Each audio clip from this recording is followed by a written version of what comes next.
I never believed in ghosts. I always thought those haunted corn mazes people put up every Halloween were just for fun. But that year, I learned that there were fields that were not meant for the living to enter. It was Halloween when I was 20. The four of us, me, my boyfriend Luke, and my two best friends Ben and Kayla, decided to go to a super scary corn maze in a remote suburb called Hollow Creek. The drive was longer than we thought. We drove down winding dirt roads, lined with tall, dry cornfields, the wind whistling through the leaves like whispers. When we arrived, a rotten wooden gate appeared in the moonlight, hanging a shaky sign. Hollow Creek Corn Maze, 1 night only. There was no long line of people waiting, just a middle-aged man with a crooked smile selling tickets. His voice was hoarse. "Be careful. If you get lost, don't separate from the group." I forced a smile, thinking he was just playing the role for fun. We walked through the bamboo gate, the lights from the parking lot gradually receding. Inside, the cornfield was like another world. Silent, only the rustling of the wind and the musty smell of damp earth. Kayla held a flashlight, and Ben brought his phone to record a clip for Fund I Doubt. At first, everything seemed normal. Mannequins hanging fake corpses, loudspeakers playing screams.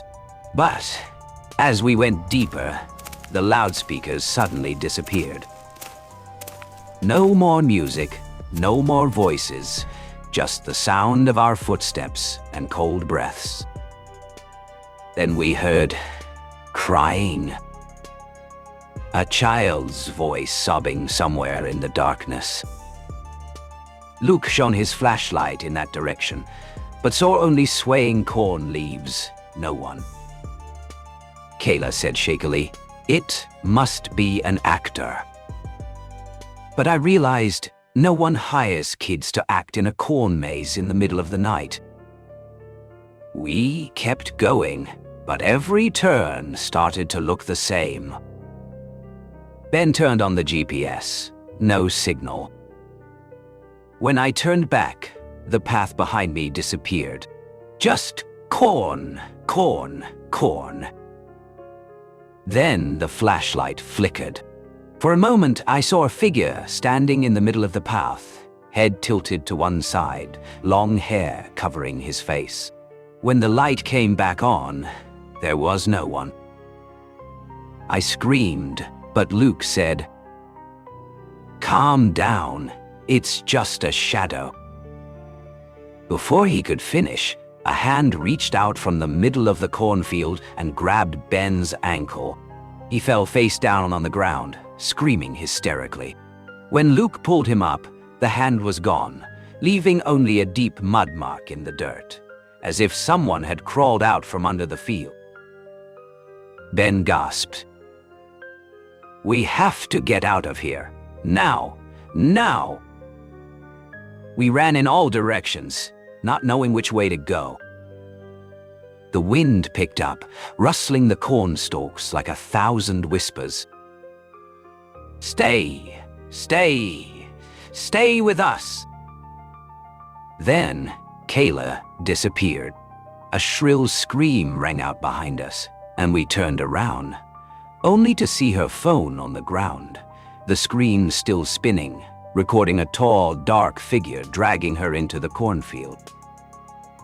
Luke pulled me running, but I could clearly feel something following. Every time I turned, a corn stalk seemed to shift, closing in behind us. Finally, we saw a small wooden shack, a yellow light flickering inside. We rushed in and slammed the door. There was no one inside, just a tattered sign hanging on the wall written in black charcoal. "They never leave." On the table were some rotten tickets, identical to the ones we had bought. I flipped the first one over and saw a name and picture of a man, Ben Hollow, missing in 1987. The face in the picture was the ticket seller at the gate. Luke grabbed my hand and ran out of the hut, but the door wouldn't open. Outside, the rustling grew louder. I looked through the crack in the door. Scarecrows were coming from somewhere, surrounding the hut. They had sunken eyes, mouths sewn with black thread, and step by step, they were getting closer. Luke banged on the window, but the glass didn't break. I screamed, trying to scream for help, when I heard the same childish voice right next to my ear. "It's your turn." A small, cold hand grabbed my neck from behind.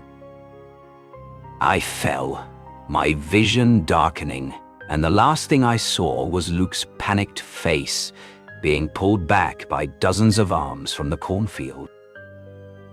The next morning, our car was found abandoned in the parking lot, the keys still in the ignition. None of us were found. But when the police arrived at Hollow Creek, they found no maze, just a vacant lot, corn that hadn't been planted in 30 years. An old sign had fallen into the grass, the words fading. Hollow Creek Corn Maze, open Halloween, night 1987 only. And the locals still say that if you drive by on the night of October 31, you'll see yellow lights flickering in the cornfield, and a voice calling from afar. "One night only, do you dare?"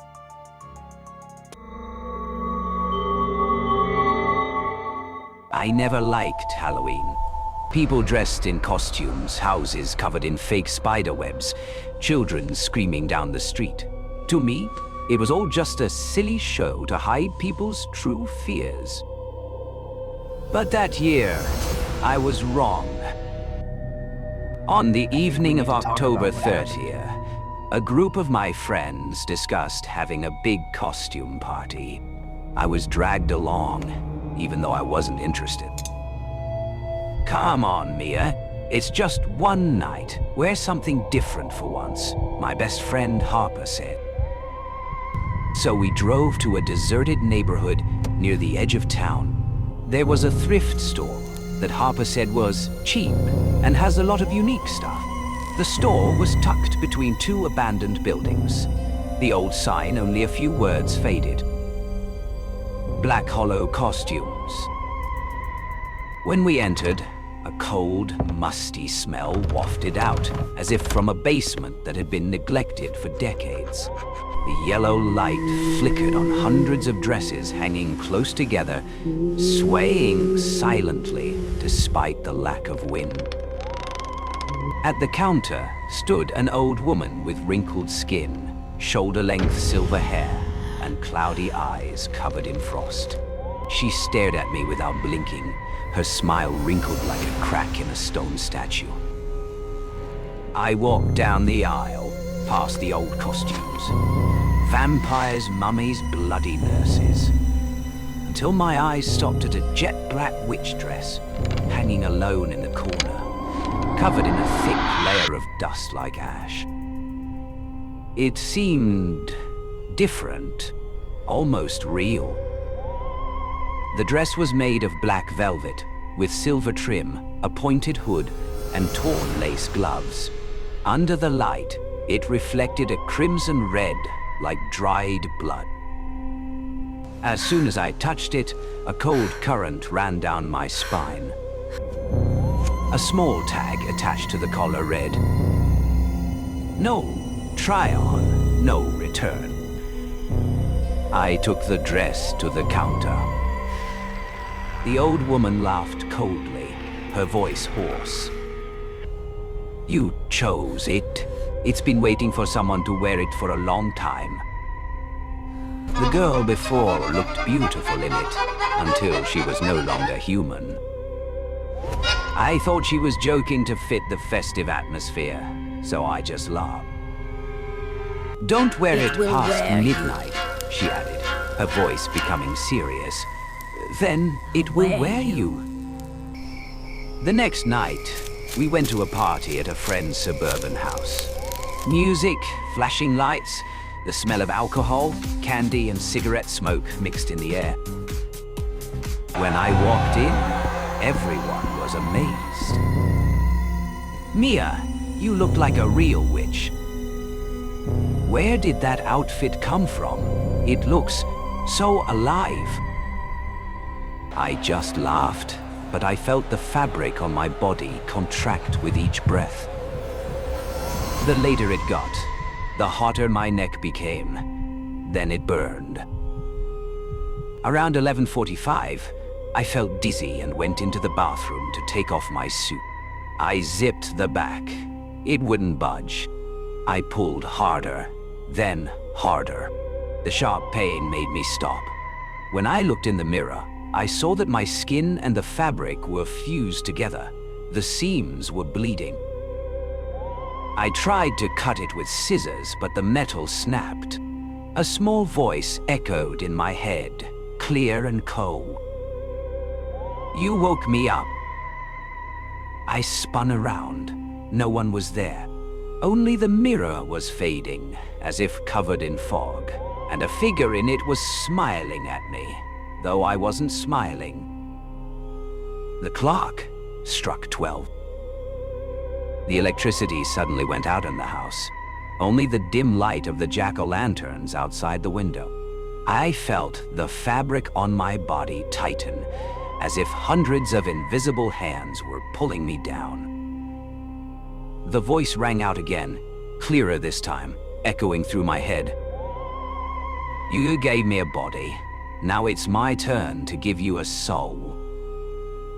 I fell to my knees, trying to scratch at the fabric, but my nails turned black, long, sharp as claws.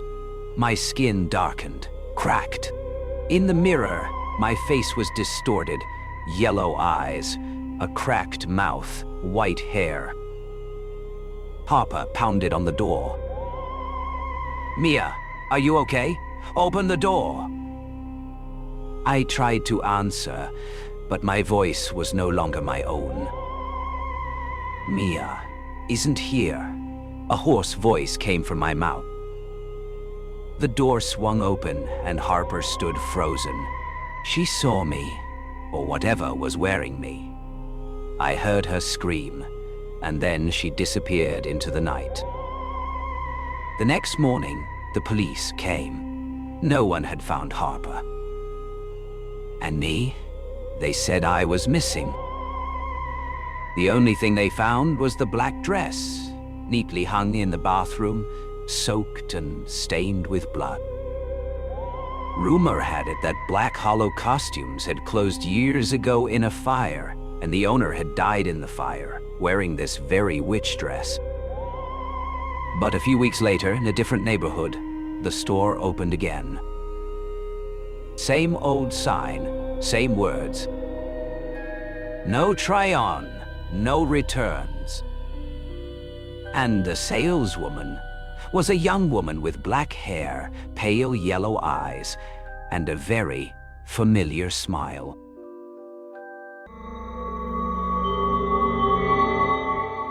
On a new moon night, the entire village of Kalyanpur was so dark that one could not see one's own hand.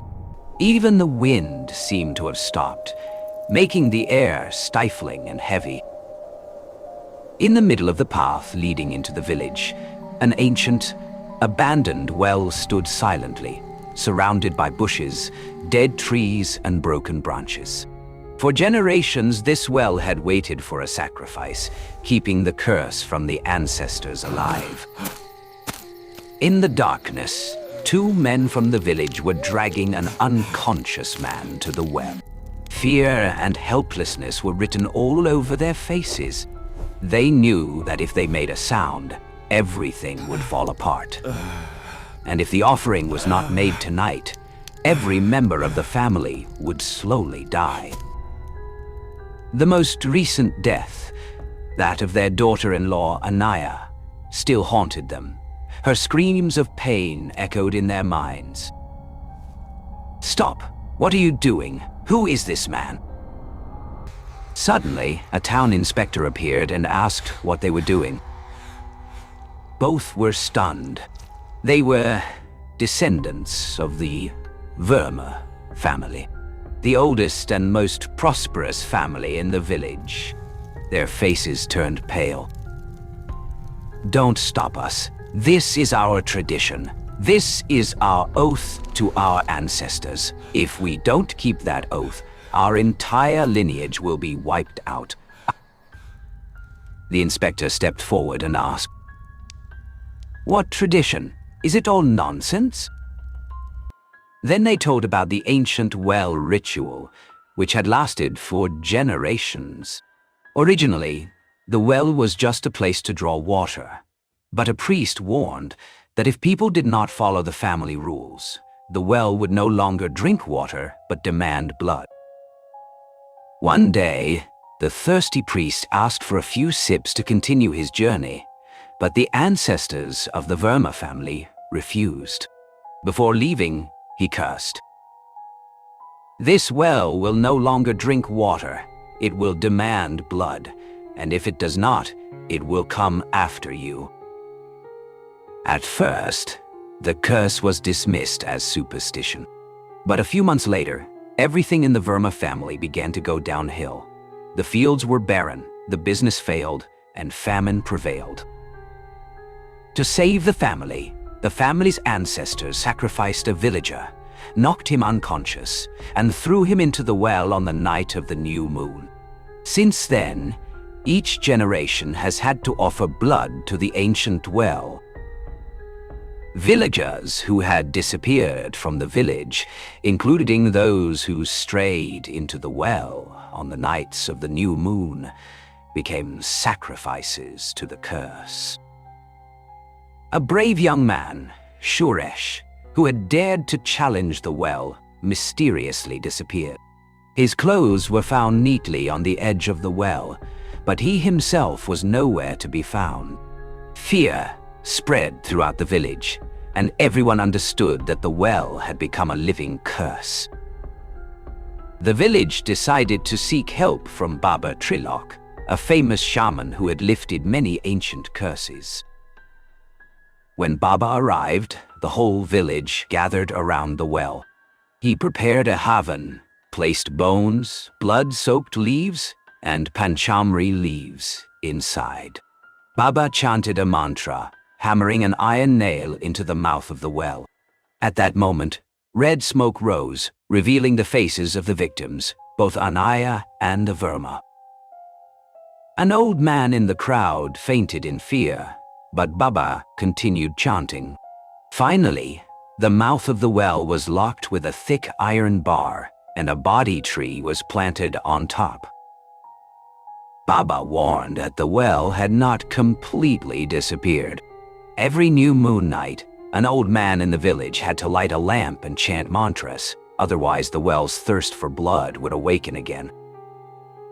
The new moonlight fell over the village, but the villagers breathed a sigh of relief. The curse was lifted, but any mistake could revive the nightmare. The ancient well still exists, as a symbol of the inevitable destruction if disturbed. Since then, the well has not directly taken human lives, but its curse still exists, silently reminding the whole village that any careless action could cause the bloodlust to rise again. The stories of the ancient well and the sacrifices are told to the next generations. As a permanent warning, whoever dares to disobey will pay the price in blood.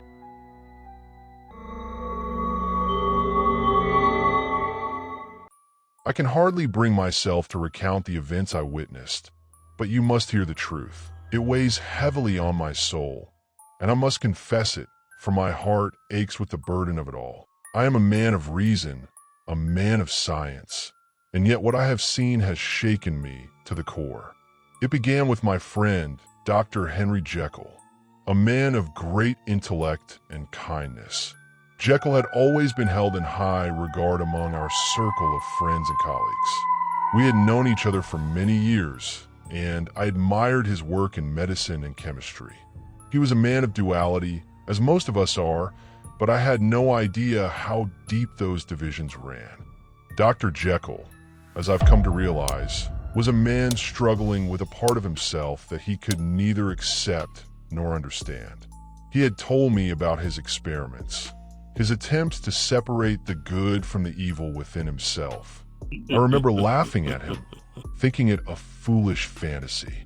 But when I learned what he had truly done, I could not laugh any longer. It was late one night when I first encountered Mr. Edward Hyde. I had heard rumors of the man, of his terrible temper, his inexplicable fits of violence, and his strange appearance. People spoke of him with fear, and I admit I was curious to meet him myself. Hyde was known to frequent a shabby building in the poorer part of town, a place I would never have ventured on my own. One evening, as I was passing by, I saw him. Hyde, the very man who had been the subject of our gossip for weeks. He was shorter than I had imagined, but the way he moved, the cruel twist of his smile, and the madness in his eyes made him seem far more menacing than his size suggested. He didn't even acknowledge my presence as I stood watching him, and I felt an involuntary shiver crawl down my spine. After that night, I began to see him more and more often. Hyde would appear on Jekyll's property at strange hours, sometimes even disappearing into the doctor's home at odd times. I confronted Jekyll about it, but he always dismissed my concerns, laughing it off as if Hyde were nothing more than a fleeting acquaintance, nothing to worry about. But I was not convinced. One evening, as I waited in Jekyll's study, I noticed something strange. A vial of strange liquid was sitting on the desk, dark and thick like molasses. Jekyll had been working on a new formula, he told me, something that would bring out the hidden aspects of human nature. He explained it with a sense of quiet pride, but there was something in his eyes that unsettled me. Later that night, I witnessed something I will never forget. It was after midnight when I was awoken by an unnerving sound, a violent crash, and then the unmistakable sound of laughter, but it wasn't Jekyll's voice.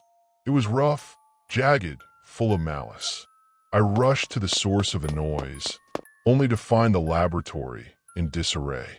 The vial shattered on the floor, its contents spilled across the marble tiles. But the most shocking thing was what I saw next. Dr. Jekyll, my friend, was gone. In his place stood the creature I had met before, Hyde. His face twisted into a grotesque grin, and his eyes gleamed with something that resembled madness.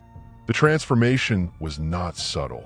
It was as if the very essence of Jekyll had been ripped away, leaving only this vile, monstrous figure in his place.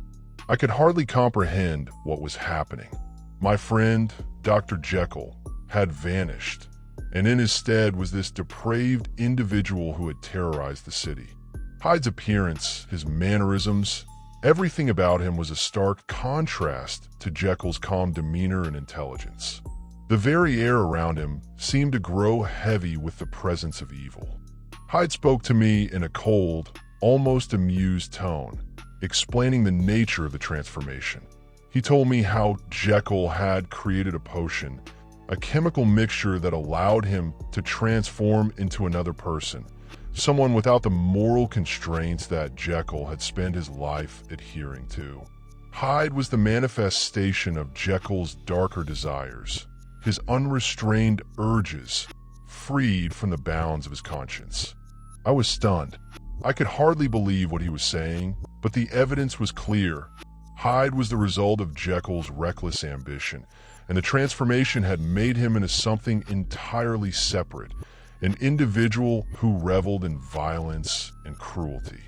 I begged him to stop, to return to the man I had once known, but Hyde only laughed.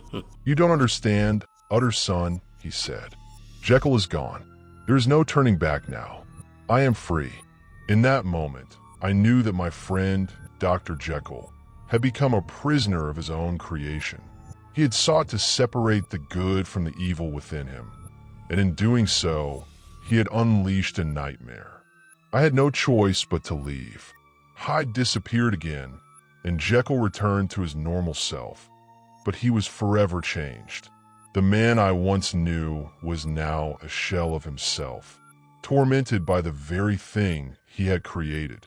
I could see the deep sorrow in his eyes, but it was mixed with something darker: fear, regret, and an undeniable longing for the release that Hyde gave him. Over the weeks that followed, I tried to help Jekyll, but every attempt to reach him seemed in vain. His battle with his darker self was a losing one. Eventually, he locked himself away in his laboratory, refusing to see anyone. I did not hear from him for days, and then, one morning, I received a letter from Jekyll's hand. In it, he confessed everything: his experiments, his transformation into Hyde, the horrors he had committed. He told me that he could no longer control Hyde, and that he feared the worst was yet to come. When I arrived at his home, I found the laboratory door locked from the inside. The sound of desperate movements came from within. With a heavy heart, I broke the door down, only to find a lifeless body of my dear friend, Dr. Jekyll. He had taken his own life, unable to bear the horrors Hyde had brought upon him. The letter he left behind was a final plea for forgiveness, a final confession of his tragic mistake. But it was too late. The man who had sought to unlock the secrets of the soul had, in the end, been undone by his own darkness. Now, as I recount these events, I wonder how many of us, deep down, are hiding our own monsters. How many of us would be willing to face the truth of what we are capable of if only we dare to look? I never thought I'd dig through Craigslist for work.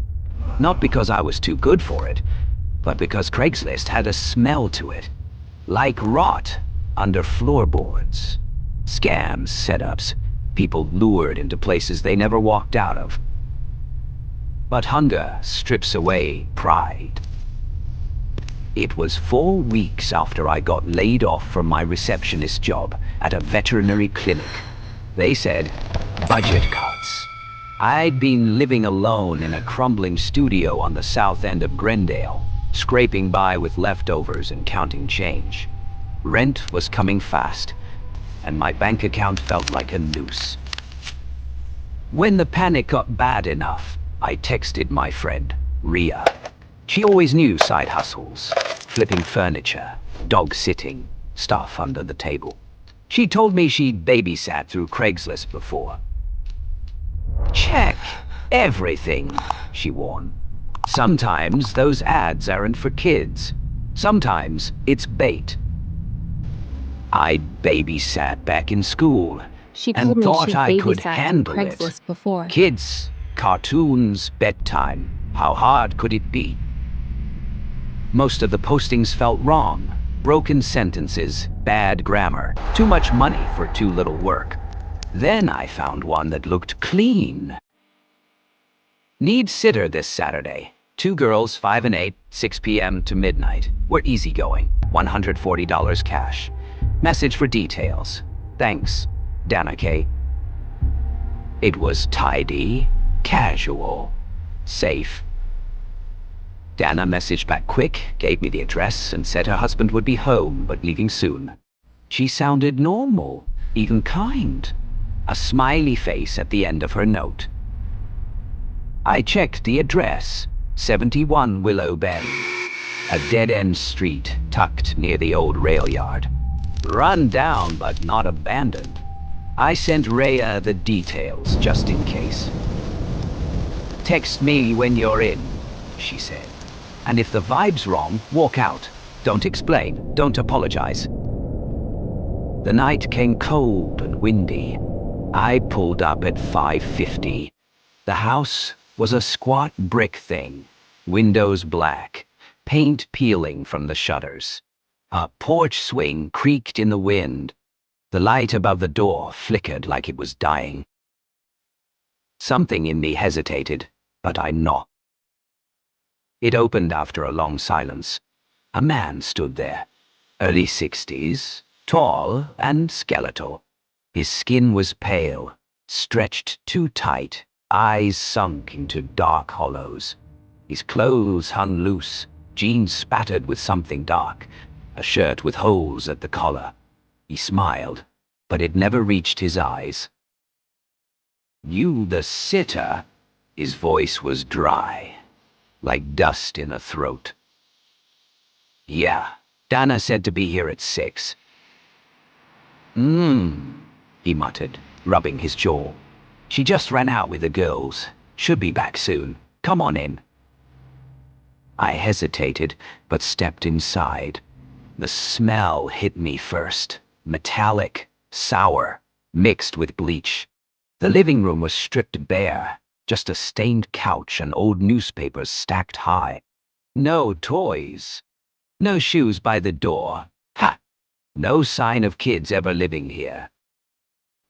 He shut the door with a click that sounded louder than it should have. "You can wait in the den," he said, pointing down a shadowed hallway. I sat on the couch instead, forcing a smile. My phone buzzed. Rhea. "You good?"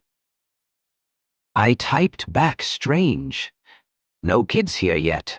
Husband only." The man paced the hall, muttering to himself. Every few minutes he peeked in at me, eyes darting, lips moving like he was rehearsing lines. "She should be back by now," he said more than once. At 6:20, I stood. My skin was crawling. "Maybe I'll just reschedule," I said lightly. He stiffened. His voice cracked into something sharper. "No, she's here. She's downstairs." He gestured toward a door in the kitchen, half hidden behind a curtain. The handle was rusted, paint chipped. "She takes the girls down there sometimes. Games, crafts. Go on. She's waiting." The house had gone too quiet. I walked to the door, heart slamming, and opened it. A breath of air rolled up from the dark below, damp earth, rot and copper. My stomach turned. "Go on," he said again. His smile stretched too wide now, gums raw and teeth stained red. I froze. Behind me, the floor creaked. Something moved down in the dark, heavy, dragging, wet. A low moan echoed up, followed by a sound like claws scratching wood. I stepped back fast. "Actually, my ride's here. Sorry. I need to." The front door was locked. My fingers slipped on the bolt as he whispered behind me. "You haven't even seen them yet." The sound from the basement grew louder. Not children. Not human. The stench of blood thickened in the air. The lock finally gave. I flung the door open and ran, his laughter chasing me out onto the porch. I didn't look back until I was in my car. He stood in the doorway, smiling with his ruined mouth, while something thrashed in the dark behind him. I drove until my lungs burned, parked in a gas station lot, called Rhea, sobbing. She told me to call the cops. I did. Gave the report, gave the address. They said I'd check.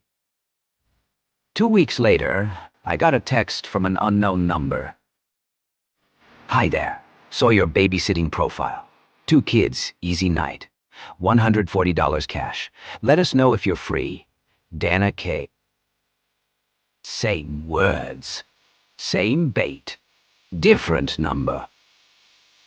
I blocked it. More messages came. New numbers each time. Now, when I scroll job boards, I still see them.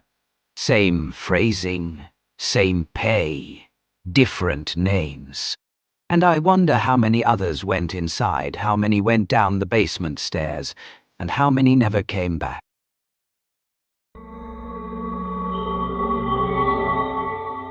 When Arjun and Mira got off at Nandipur station, it was late at night. What village are we in? I don't see a single person here. Not even a shop, Mira whispered nervously.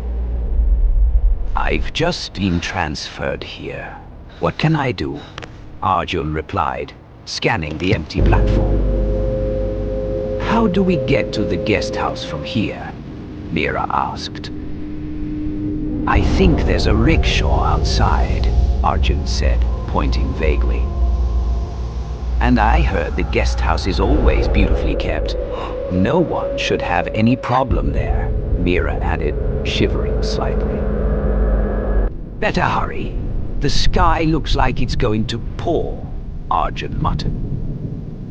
A man emerged from the shadows and quickly took the money they handed him before disappearing into the night. Arjun and Mira followed, entering the dimly lit guest house. Everyone's here.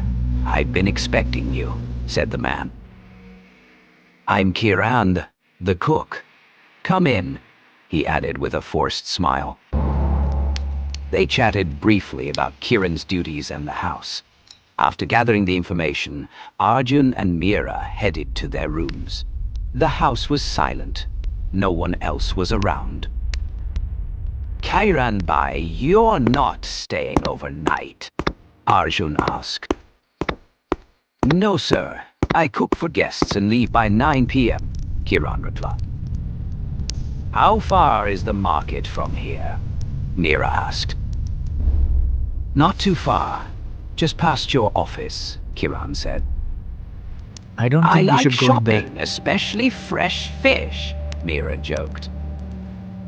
Yes, you can buy some on your day off, but never bring anything from the cemetery, especially fish. There's a witch who lives there. She hates the smell of non-vegetarian food and loves chasing anyone who carries it. Kiran warned. Arjun remembered the rickshaw driver mentioning something similar, but he Something is dismissed not it right as here. village superstition. Days passed. Arjun settled into work, almost forgetting the warning. One evening, just as he was leaving the office, his phone rang. Arjun, Mira here, a voice said. Kiran's daughter-in-law went into labor. He couldn't cook, and there's nothing left at the guest house. No problem. I'll pick up everything from the market, Arjun replied. After shopping, he purchased a large rohu fish and hurried home, imagining Mira's delight. It's starting to rain. Walking all the way is going to soak everything. Better take the shortcut through the cemetery, he thought. Ignoring the warnings, Arjun took the deserted road near the cemetery. Strange, eerie silence surrounded him. Even the birds were absent. The fresh fish in his hands exuded a pungent smell. As he passed a massive banyan tree near the cemetery, blood dripped from the fish's mouth onto the wet ground. A black shadow swooped down, sucking the blood with a long, tattered tongue. Arjun froze, heart pounding, and dashed the rest of the way to the guest house. At the station earlier, only one rickshaw had been waiting. The driver guided them toward the guest house along a deserted path. Where are you two headed? The driver asked. To the guest house, Arjun replied. It's late and dark. The cemetery road is a shortcut, but no one takes it lightly. There's a witch there who follows anyone with meat, the driver warned, his eyes darting nervously. Arjun ignored the fear in his stomach. As they passed the cemetery, he caught sight of old graves, rows of stones, and the infamous banyan tree. A chilling laugh echoed through the air, and a cold gust of wind blew down from the cemetery. The driver increased speed. Soon, Arjun and Mira reached the gate of the guest house. Yet, a strange voice called from behind. Arjun shivered, feeling a cold breath brush against him. He didn't dare look back. They reached the house and slammed the door shut. But later that night, strange noises came from the kitchen. Meera, curious and terrified, stepped toward the sound. The kitchen was dark. The refrigerator door was ajar, and the sound of tearing food came from inside. Her eyes adjusted to see a figure hunched over the fish Arjun had bought. Its long black hair covered most of its face. Its skin was peeling. White cloth wrapped around its arms like snakeskin. "Who's there? How did you get in?" Meera demanded. No response. As she touched the figure, it turned, revealing a bloodied, horrifying face. Screaming, she ran. Arjun woke with a jolt to her scream. Rushing to the kitchen, he saw the unthinkable. A demon-like figure lunging at Meera, breaking her neck. Her scream pierced the night before silence returned, leaving Arjun paralyzed with terror.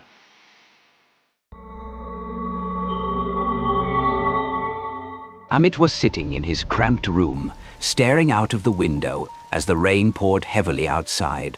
The sky flashed with bolts of lightning, making the night even more eerie. The sound of the rain pounding against the window seemed endless, heightening the tension in the air. Amit's mind was clouded with worry. He had moved to the city with high hopes, but after 3 months, he was still without a job, and every penny of his savings was almost gone. His thoughts were interrupted by a sudden knock on the door. Who could be at my door at this hour, especially in this kind of downpour? A mix of fear and curiosity stirred inside Amit. "Who's there?"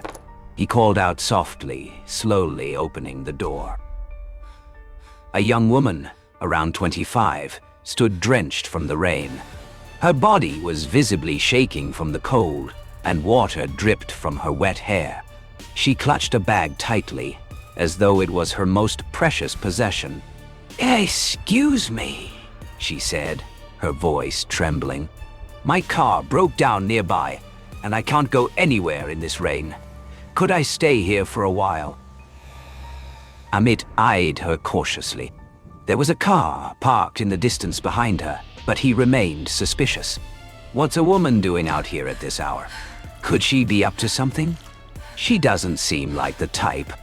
Despite his doubts, Amit decided to act out of basic human kindness. "All right, come in. It's too dangerous to stand out there in the rain." The woman stepped inside, and Amit handed her a towel. "Sit down. I'll make you some tea." A few minutes later, Amit returned with the tea, and she accepted it with a soft smile. "Thank you. My name is Neha," she explained.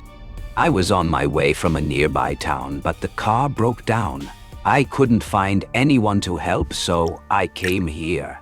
I hoped to get some assistance."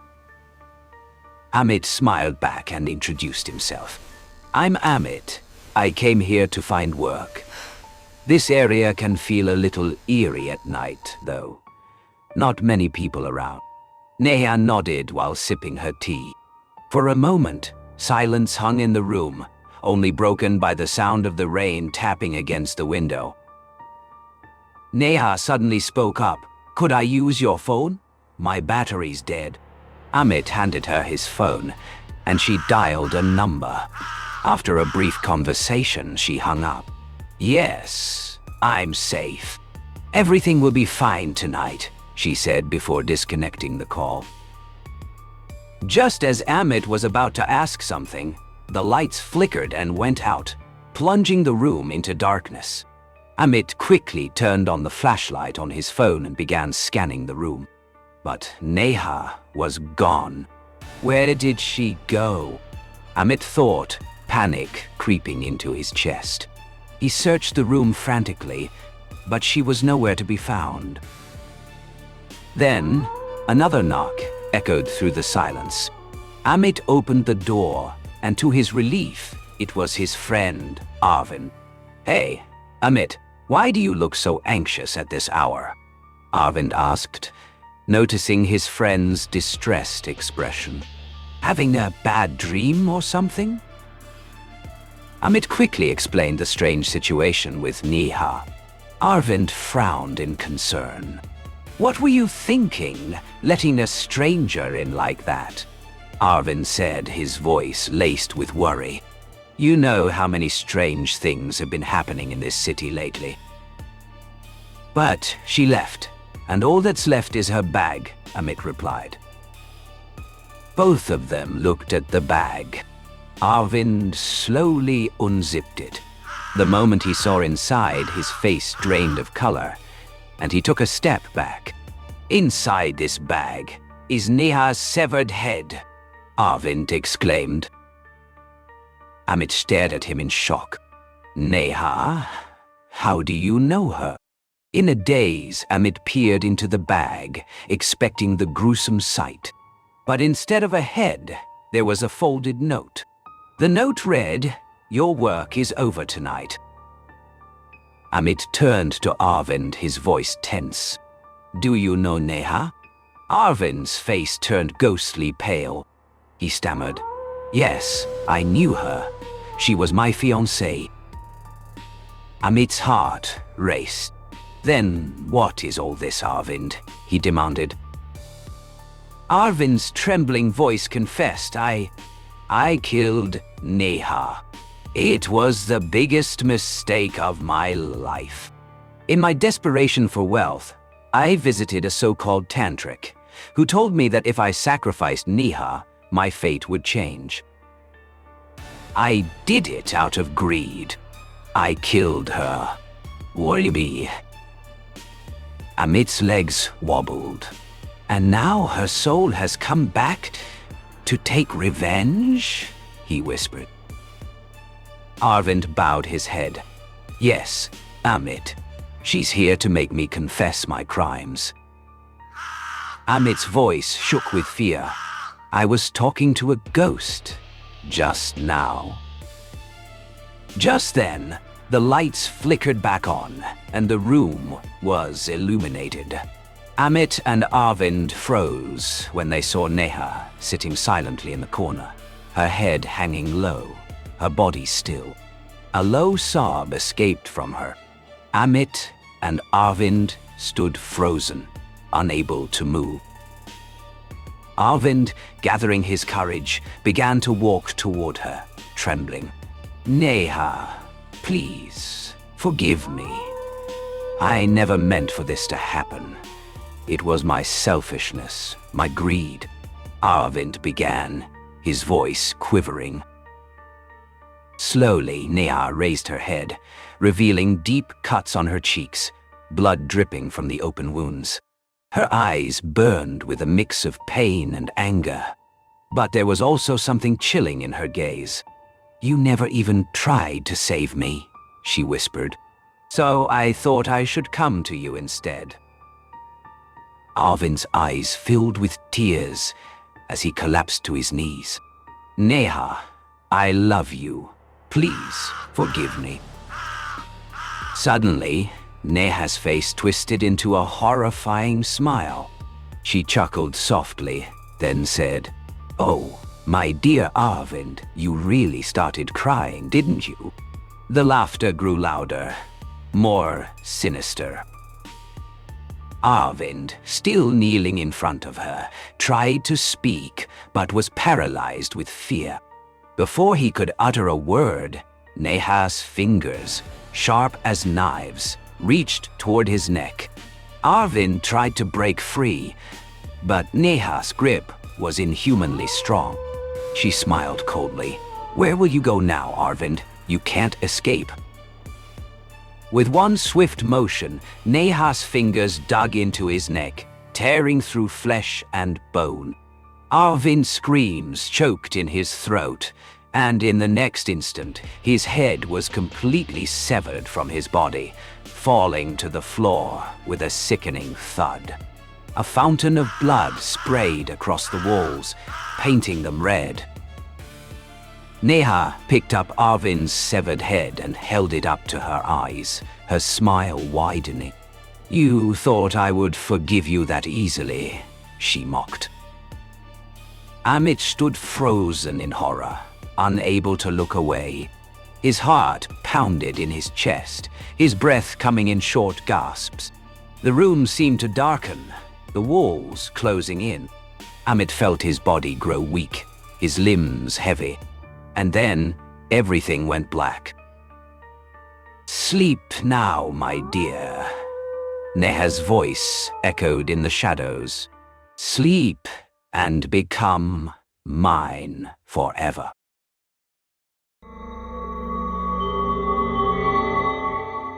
Some houses are built from wood, brick, or concrete. Others are built from memories and promises made in blood. This one had 7 rooms, but on the night she turned 28, an 8th appeared. Sarah lived in a Victorian townhouse passed down from her grandmother. Creaky, ancient, but full of character. There were 7 rooms, 1 bedroom, 1 bath, 1 kitchen, 1 attic, 1 basement, 1 sitting room, and 1 locked storage room she was told never to open. On the night of her 28th birthday, Sarah woke up to find a new hallway at the back of the house. At the end of it, a door she had never seen before. It had no handle, only a dark knothole in the center, faintly pulsing like a heartbeat. Searching the attic, Sarah found a hidden box of her grandmother's belongings. Inside was a leather-bound journal written in looping cursive. Its pages were filled with runes, moon phases, diagrams of the house, overlaid with something that wasn't there. The final pages were smeared in dry blood. One sentence repeated, "Do not open the 8th room until it calls you by name." That night, the door whispered, "Sarah," the door opened. Behind the door, a spiral staircase leading downward, deeper than the house should allow. She descended for what felt like hours. The air grew warm, then hot, then wet. The walls pulsed as if they were breathing. Voices began to hum in unison, a low, harmonic chant from no clear direction. At the bottom, she found a perfect replica of her living room, but it was covered in soot and ash. In the center sat a mirror, and in the mirror, not her, but someone wearing her face, smiling too wide. The reflection spoke.